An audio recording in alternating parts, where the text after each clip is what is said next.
Hi there, it's Gabriel here, SEO Manager at Hike SEO, and in this video we'll be talking about the differences between 301 versus 302 redirects, especially when it comes to SEO.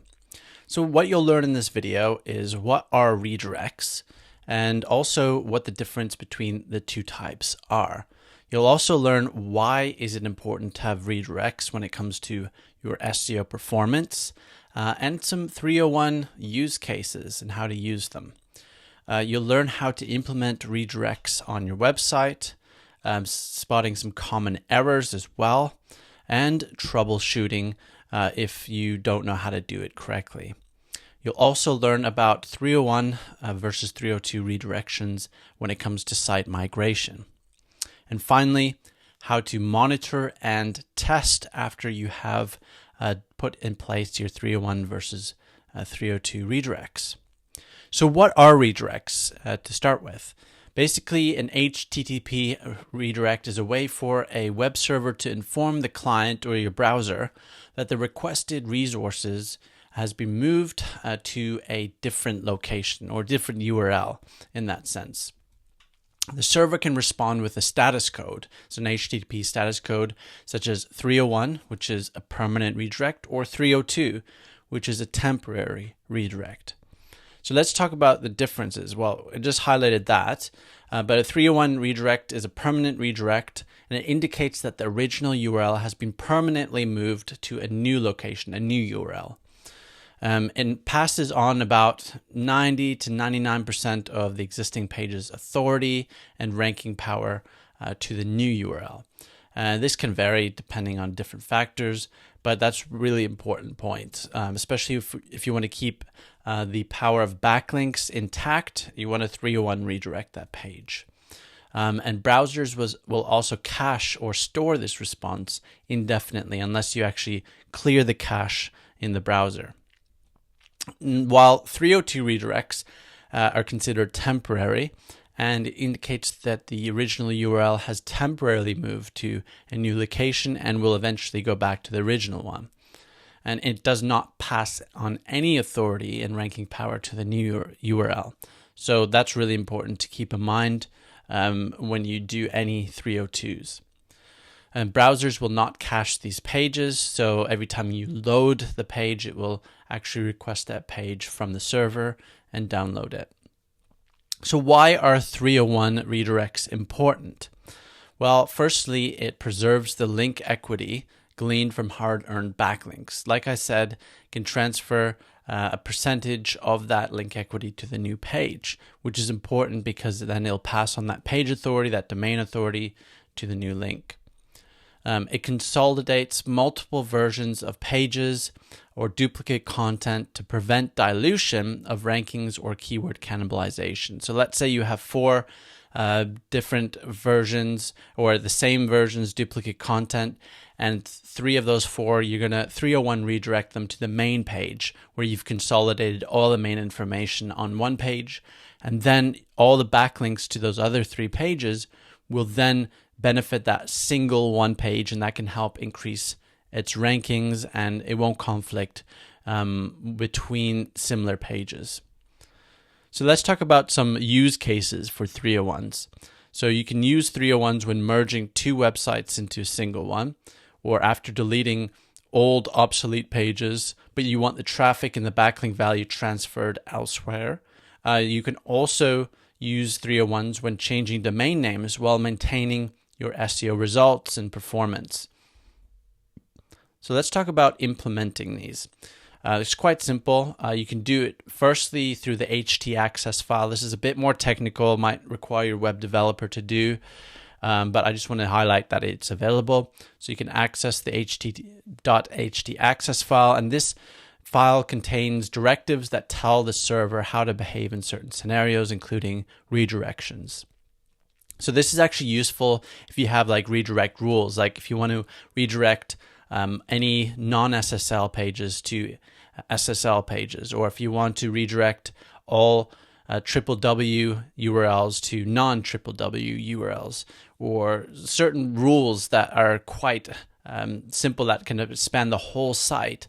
You can have that in have that in there instead of having to redirect every single URL. Then you can use a content management system or CMS plugin. So if you use WordPress, for example, you can use Yoast or Rank Math or any other redirection plugins, and you can handle all your redirects directly within there. So that's easy. Common errors when it comes to redirection is to only use 302 redirects when you intend to restore the old URL. It's important to try to use 302s sparingly. So only use them when you have a page that, let's say, goes into maintenance mode, and then you intend to actually bring it back in a few hours or a few days or whatnot. Remember to update internal links after implementing 301 redirects to reduce the redirects necessity. So you don't necessarily want to have redirects if possible, but if you do need to have them, just have them there and then update the links on your site to the new page. Avoid redirect chains by making sure that there are no intermediary redirects.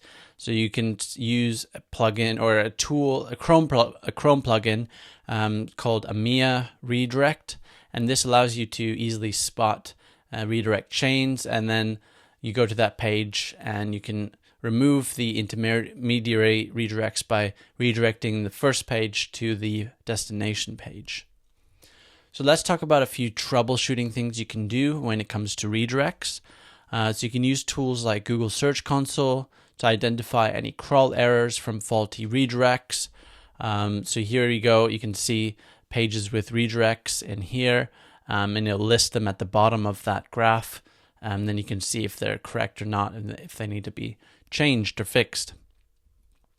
You can also use platforms such as Hike SEO to automatically flag up any 404 errors or redirect issues in its action engine. And in the action engine, it will actually flag up what the action is, where it's occurring, why the issue is important to fix, and the priority level, and also how long it will take to fix it. So super useful. So Hike will guide you through identifying them and also give you the details you need to take control yourself instead of having to rely on SEO experts or developers. So let's talk about site migration and how that relates to 301 or 302 redirects. So make sure when you do migrate your site or any sort of URLs or domain, make sure you properly plan out a redirection map from the old URLs to the new URLs. And this will help you avoid any 404 errors or any redirection issues. So after you do that, you want to regularly monitor your website performance post-migration to identify any lingering issues like 404 errors or redirect issues or redirect chains or anything like that. You can also resubmit the new XML sitemaps through Google Search Console, and that will help speed up the reindexation of your website of those pages. If you have any specific URLs you want to resubmit, you can also do that within Google Search Console. So then becomes the monitoring and testing part. So you want to make sure you have analytics integration so that you can keep tracking the traffic and engagement data that are associated with previous URLs. So with Google Analytics, you can basically just replace the URL and all the previous data will be there, and it's retained, so you can have a seamless kind of migration experience. And this will provide an accurate representation of user behavior on the new site, even if the URLs or the domain has changed. And so then you can spot any sort of issues between the old and the new site, especially when it comes to changing platforms or technical sort of technologies that you've been using. It's important to see if there's any sort of issues that have cropped up. Then you want to also identify any unexpected drops in organic traffic. So make sure you keep an eye on that and pinpoint instances where for any users encounter errors due to incorrect redirect setup, like 404 errors or anything like that. And you can also recognize opportunities for further optimization through internal linking structures, based on user navigation patterns post-migration. So you can see where users start flowing and which pages they go to from what pages, and if that's changed or either in a positive way or a negative way since you've moved over to, let's say, a brand new website platform or a new domain, or changed your structure completely. So thanks so much for watching this video. If you have any sort of questions about this, do let us know. And make sure to also check out Hike SEO if you haven't already signed up.